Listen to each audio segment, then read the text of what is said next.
Hello, everyone. I'm Cynthia Izaguirre in Dallas, and here are your headlines from North Texas. We're learning new details about the charges against the Johnson County Sheriff. Sheriff Adam King is accused of sexually harassing female employees at work.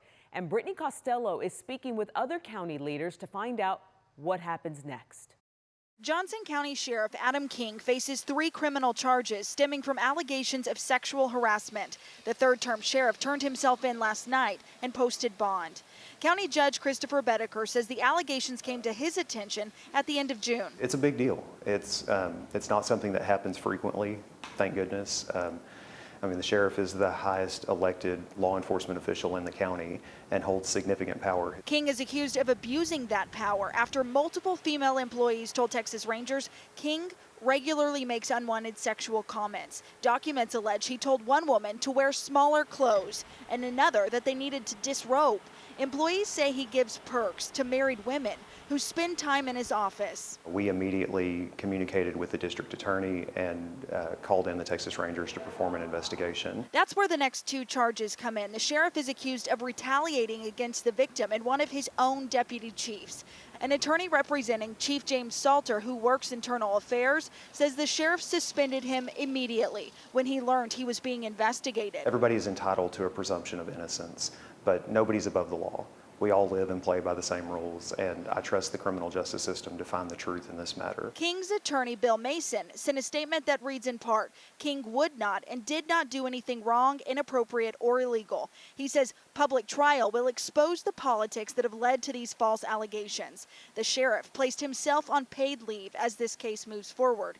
The Texas Commission on Law Enforcement says his license is still good. The only person that has the authority to remove an elected official from office is a district judge assigned by the regional administrative judge. That process, to my knowledge, has not been started. In Johnson County, I'm Brittany Costello. Federal regulators are taking action against a trucking company tied to a deadly crash in Terrell. The Federal Motor Carrier Administration confirms it has finished a compliance inspection of Hope Trans. That's the company whose driver was involved in the crash that killed 5 people in June. On August 18th, the agency issued a proposed unsatisfactory rating. The company now has 60 days to submit an acceptable compliance plan for approval. If it fails to do so, Hope Trans would be taken out of service and off the road. On Thursday, Fort Worth ISD welcomed the head of the Texas Education Agency, with the district facing a potential state takeover. Dia Wall was there. The future of Fort Worth ISD is still being considered. We want people to work hard, and we have people who are working hard. But hard work by itself doesn't get kids to learn how to read, write, and do math. Okay, so now give me the rules. On Thursday, Texas Education Agency Commissioner Mike Morath visited 3 campuses in Fort Worth. I have seen the highest performance that we have achieved in the state educationally. I've seen places that are filled with struggle and everything in between. Sometimes patterns emerge very, very quickly. His visits were brief, meeting with district and school leaders, as well as classroom teachers, as he contemplates what intervention the state will take. There's only 2 choices. Either order the closure of the campus or replace the elected board with an appointed board of managers. It is one of those 2 decisions that I have to make probably within the next 3 or so months. All right, so what did you do on this one then? Morath says the level of student proficiency in Fort Worth is much lower than similar districts across the state. If you allow 5 years of failure in an individual school, it is not a stumble.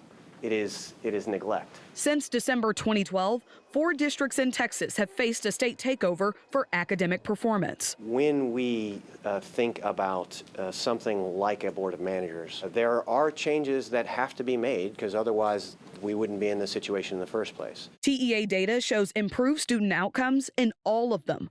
Fort Worth district leaders say they're doing the work to improve.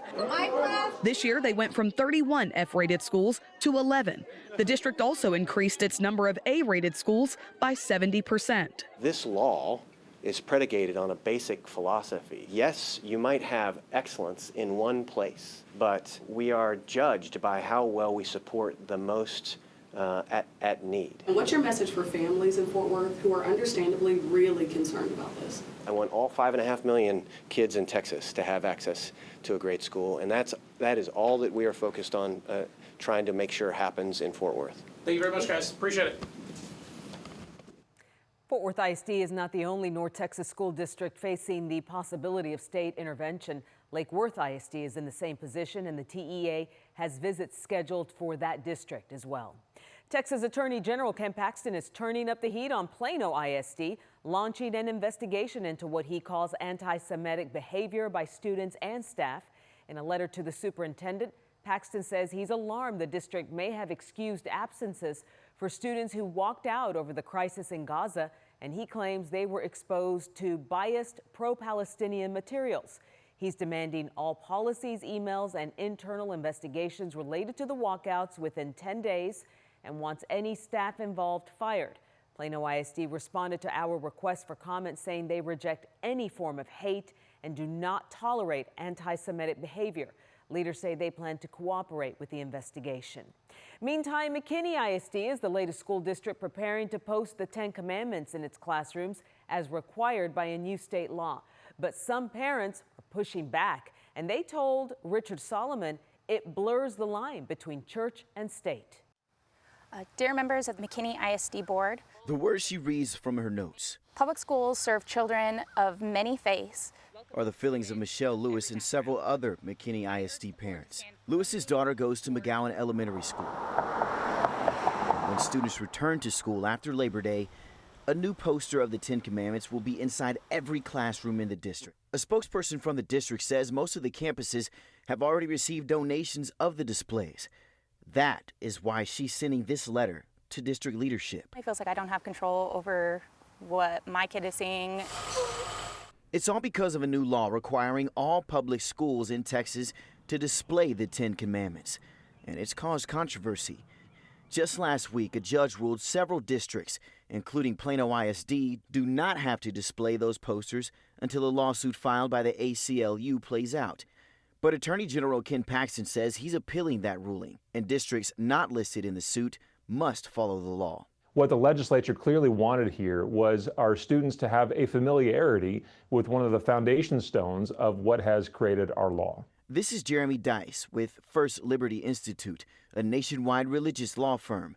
He says they sent a letter to 1,200 superintendents encouraging them to follow the law, and some districts already have. Frisco ISD, for example, gave us these photos of the 10 Commandments now hanging in each of more than its 4,000 classrooms. Lewis. Schools already have posters that are teaching good character traits. Worries her concerns are being overlooked. So I just think that you can teach good morals and good values, and you don't have to tie religion into that. In McKinney, I'm Richard Solomon. Smart ring maker Aura has announced plans for a new facility in Fort Worth. It's set to open in 2026, and they'll focus on contracts with the U.S. Department of Defense. Company leaders say Fort Worth stood out for its talent, business environment, and logistics, with dozens of jobs expected at first and more as the company expands.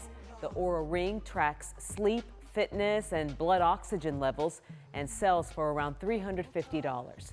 And those are your headlines from North Texas.